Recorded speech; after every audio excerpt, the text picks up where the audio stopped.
Hello friends, कैसे हैं आप? So welcome back in forever के लास्ट पार्ट में आप सभी ने सुना कि शीतल जब रूम में पोटली रखने गई तो वहाँ नीलू थी।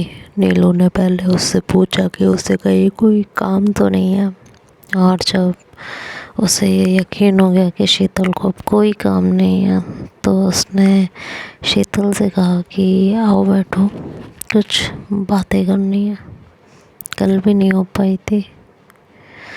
अब शीतल बेचारी काम का बहाना बनाने से भी गई तो उसे अंदर आना पड़ा। नीलू ने अपने पास से बैठी तो उन लड़कियों को बाहर जाने को कहा तो दोनों उठकर बाहर चली गई। नीलू शीतल को कुछ पल देखते रही, फिर शीतल के कॉलर और चौक पर सिल्वर की महीन और नफीस कढ़ाई को देखा तो कॉलर को छूते हुए बोली कि सुंदर वर्क है, सिल्क है ना, अच्छी लग रही है, अच्छी चॉइस है। किसकी है? शीतल ने कहा श्री की है, उसी का गिफ्ट किया हुआ है, उसी ने पसंद किया और सिलवा कर भी दिया। नीलू ने कहा अच्छा, और कल जो पहना था वो भी उसी ने गिफ्ट किया होगा, शर्ट भी जम रही थी तुम पर। शीतल ने कहा थैंक यू, पर वो शर्ट प्रिया ने गिफ्ट की थी। कितने साल से एक दूसरे को जानते हो?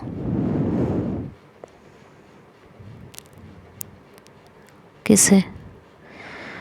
अरे जिसने तुम्हें ये कुर्ता गिफ्ट किया। शीतल ने कहा 2 साल हो गया। शीतल को उम्मीद नहीं थी कि नीलू उससे ऐसा पर्सनल सवाल पूछने लगेगी। खैर, नीलू ने कहा ऑफिस में एक साथ होंगे। हाँ, पहले थे। कुछ महीने पहले श्री ने दूसरी कंपनी ज्वाइन कर ली। कंपनी भी अच्छी और सैलरी भी। कल तुम दोनों एक दूसरे के साथ जैसे बिहेव कर रहे थे, एक दूसरे के बहुत क्लोज थे। मतलब देखकर ही लग रहा था जैसे बहुत पुरानी जान पहचान है। मुझे लगा शायद कॉलेज की दोस्ती होगी। शीतल ने कहा कुछ लोग पहले दिन से दिल में गहरे उतर जाते हैं। श्री के सिवा एक और है, उससे दोस्ती और भी पुरानी है। हम दोनों जब पहले दिन मिले तब उसका मेरे साथ बिहेवियर पुराने दोस्तों जैसा था। उससे मिलकर महसूस ही नहीं हुआ कि वो अजनबी है। कुछ लोग पहली मुलाकात में इम्प्रेशन इतना गहरा छोड़ते हैं कि टाइम के साथ बॉन्डिंग गहरी और रिश्ता इंटेंस होता चला जाता है। वरना कुछ लोग हमारी ज़िंदगी में ऐसे भी होते हैं जिनसे पुरानी पहचान होती है, पर वो हमारी इंटीमेसी के दायरे में नहीं आते। बस उससे हाय हेलो और हालचाल ही पूछा जाता है। नीलू ने जब ये बात सुनी तो उसने जवाब दिया कि समझ रही हूँ तुम्हारा इशारा। पता नहीं क्या समझ रही हो, मेरा इशारा तो किसी की तरफ नहीं था। नीलू ने कहा वो तुम्हारे क्या उतनी ही क्लोज है जितनी मैं थी? शीतल नीलू के इस सवाल पर सकपका गई थी। वो सोचने लगी कि क्या जवाब दे। मन ही मन सोची कि यार क्या जवाब तो इस बात का, और इससे क्यों फर्क पड़ रहा है। वो मेरे कितने क्लोज थे कितने नहीं, क्या फर्क पड़ता है। खैर, शीतल थोड़ी देर चुप रही तो नीलू ने फिर से कहा कि कुछ पूछा है शीतल? क्या वो तुम्हारे उतनी ही क्लोज थी जितनी मैं थी? कितनी बार तो बता चुकी हूँ कि श्री मेरे क्लोज दोस्तों में से है। नीलू ने कहा, जैसा तुम दोनों का बिहेवियर है एक दूसरे के साथ, वो दोस्ती से बहुत ज़्यादा लगती है, बहुत ही ज़्यादा। अच्छा,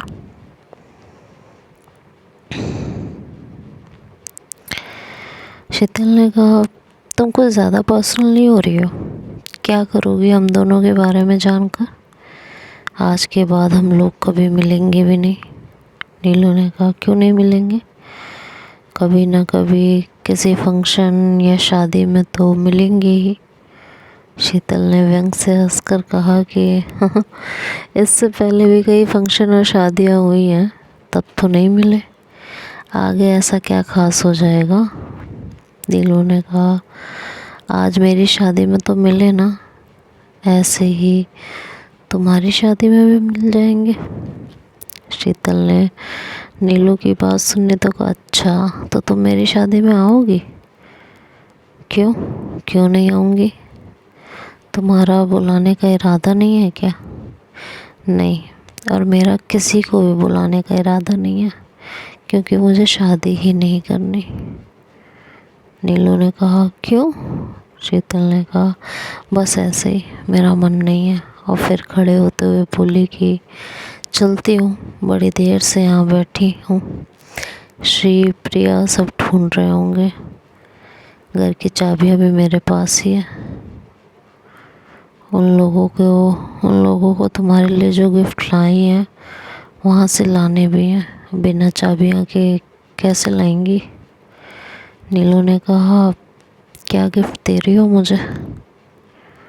शीतल ने कहा, पता नहीं, श्री ने खरीदा है, कुछ अच्छा ही खरीदा होगा। नीलू ने कहा, अच्छा, बड़ा भरोसा है उस पर। ऐसे ही कुछ दे दिया तो? कुछ भी मामूली सा फिर? शीतल ने कहा, भरोसा तो है, और वो चीप नहीं है जो ऐसी हरकतें करे। वो जो भी देगी काफ़ी अच्छा ही देगी, यकीन है मुझे। नीलू ने शीतल की तरफ बड़े ध्यान से देखा और कहा, शीतल, तुमने उसे मेरी जगह दे दी ना?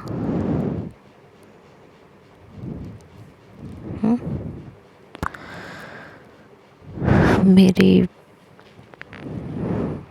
जो जगह कभी मेरी हुआ करती थी, आज तुमने उसे किसी और को दे दी। शीतल ने मुस्कुरा कर कहा कि कमाल है नीलू, बड़ा अफसोस हो रहा है तुम्हें अपनी जगह छिन जाने का। तो गई क्यों थी छोड़कर?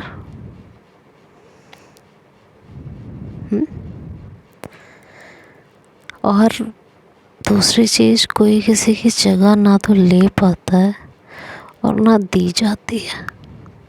हर इंसान अलग होता है और हमारी ज़िंदगी में उसकी जगह भी अलग ही होती है। और वो तुम्हारी तरह तो बिल्कुल भी नहीं है। तुम तो जाने के 1 महीने के बाद ही मुझे भूल गई थी, पर उसने तो 6 महीने बाद भी मुझे नहीं छोड़ा। दोनों कुछ पल एक दूसरे को देखते रहे। नीलू के दिल में शीतल का ये जवाब किसी खंजर की तरह लगा था, जो उसके दिल को घायल कर रहा था। शायद श्री और शीतल को इस तरह एक साथ देखकर नीलू को कहीं ना कहीं बुरा लग रहा था। तभी तो उसने ये सवाल किया था कि शीतल ने श्री को उसकी जगह दे दी। ये बात, ये ख्याल तभी उसके दिल दिमाग में उमड़ा है। जब हमें कोई पसंद होता है या किसी के साथ एक रिश्ता होता है और उसकी ज़िंदगी में वो जगह हमारी हो, और वक्त के साथ साथ जब ये देखें कि वो जगह किसी और को दे दी गई है, तो दिल में चुभन तो होती है। शायद ये चुभन नीलू के दिल में थी। दोनों एक पल एक दूसरे को देखते रहे। फिर एक लंबी सांस लेकर नीलू ने कहा, शीतल, कई बार हम मजबूर हो जाते हैं। मजबूरी इतनी हावी हो जाती है कि समझ काम करना बंद कर देती है और हम बेवकूफ़ी कर जाते हैं। मैंने भी कर दी।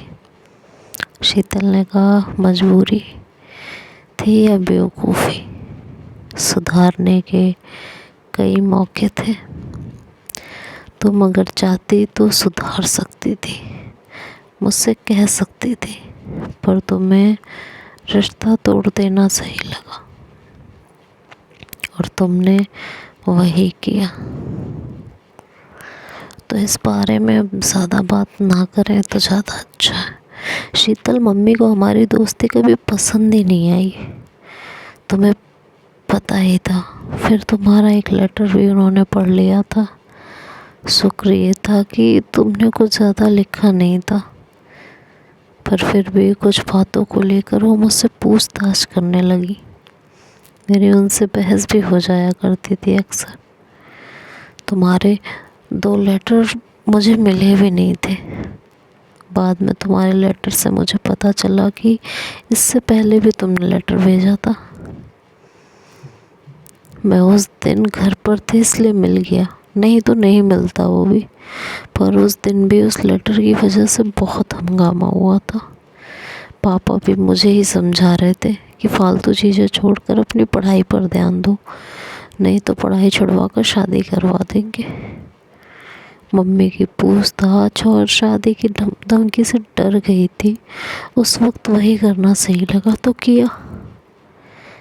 शीतल ने कहा, तभी तो कहा था मैंने, तुम्हें रिश्ता तोड़ देना सही लगा, तुमने तोड़ दिया। अब ये सब बताकर क्या फ़ायदा? तब बताया होता तो कोई रास्ता निकालते। कब बताती शीतल, और कैसे बताती? बहुत तरीके थे, बहुत रास्ते थे। मुझे भूल जाने का और बाकी सब लिखने की जगह ये बातें लिख सकती थी। लिख देती कि जवाब मत देना, मैं तुम्हें कभी लेटर ना लिखती नीलू, पर तुमने लिखा भूल जाओ, वो सब बचपना था, ये सब लिखा। चलो तब प्रेशर में थी, डरी हुई थी, नहीं दिमाग में आया होगा वो, मान सकती हूँ। बाद में तुम्हारे घर फ़ोन लगा तब तो बात कर सकती थी। ऐसा तो नहीं होता होगा कि तुम्हारी मम्मी कभी घर से बाहर जाती ही ना हो। गर्मियों की छुट्टी में मिलने की बात तय हुई थी, उसका क्या? तुम इधर उधर घूमती रही, नाना नानी के यहाँ जाती थी, बस यहीं गांव में नहीं आती थी। बहुत तरीके थे, कई रास्ते थे नीलू, बस तुमने कोशिश नहीं की। नीलू से अब कोई जवाब देते नहीं बन रहा था। फिर उसने धीरे से कहा कि कई बार कुछ रास्ते उस वक्त नज़र नहीं आते, बाद में दिखाई देने लगते हैं। शीतल ने कहा, तुमने तो बाद में भी कोशिश नहीं की नीलू, मैंने तो कई साल इंतज़ार किया था। नीलू ने कहा, तब नहीं आ सकी थी शीतल, अब आई हूँ दोबारा। अब तो कुछ इस रिश्ते को तो बढ़ा सकते हैं। तुम्हें पता है बहुत मिस करती थी तुम्हें, बहुत मिस करती थी। नीलू की ये बात सुनकर शीतल एक मतलब शॉक में चली गई थी। नीलू ने कहा वो वक्त बीत गया, नहीं मिली, लेकिन अब आई हूँ ना। तो देखते हैं अब शीतल क्या जवाब देती है। ये तो नेक्स्ट पार्ट में सुनेंगे। तब तक के लिए बाय बाय, टेक केयर।